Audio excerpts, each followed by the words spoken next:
Well, this was honestly a pleasant surprise. I saw the trailer for this. I thought it was going to be a completely unwatchable rehash, but surprisingly, there is still some life in this franchise. However, asterisk, on a plot level, it is pretty weak and there aren't a lot of new ideas. It feels very much like a reboot of the first film and a little bit of an amalgamation of the other two films of the trilogy rather than a true sequel. If you're expecting it to be like the fourth movie where it's a legacy sequel, they bring in the actors from previous films, that's not what you're going to get. It is very much a standalone film, feels more like a reboot, and it's aimed less at adults who grew up watching the other movies, and it's aimed more towards kids of today. There's no nostalgia baiting, it's very much its own thing, which is also kind of a detriment, because there are a lot of scenes in this movie that are beat for beat, straight from the first film, almost word for word, and the basic plot feels very much like a remake of the first film. There's even a cute little robot bug, just like in the second one. The villain is an evil video game designer, just like in the third one. There's not a lot of new ideas being brought to the table here, which is a shame. I saw in the credits that Robert Rodriguez's son was one of the writers on this, and his daughter sings the song in the credits, so it is kind of cool that his kids, who were kids when the originals came out, are working with them on this new one, but it's also a shame that they couldn't think of something more creative with the story. I've always said I'm not against doing reboots or remakes if you can do something really new and creative with it, but this film didn't do that.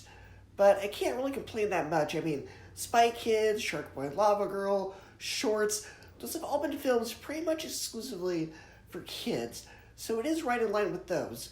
And Robert Rodriguez really does know what's going to entertain kids. He knows how kids think. And I did like that this movie did sort of update the story for a new generation.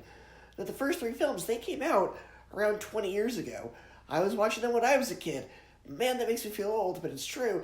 And they do still hold up, but at the same time, technology has changed so much in 20 years, especially gaming, which is what this movie focuses on.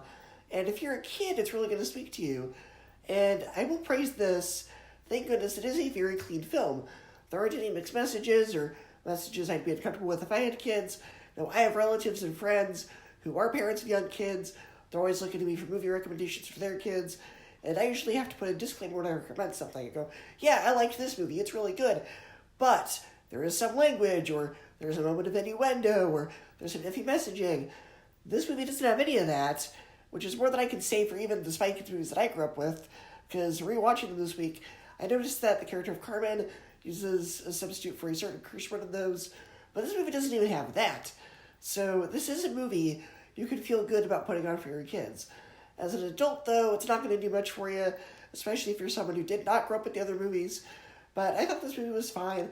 It's harmless, it's cute. If you have kids, I would recommend it, but only for them. So Spy Kids Armageddon for me gets a C, 7 out of 10, 3 out of 5 stars. It's for kids only, but it is still very fun and very cute.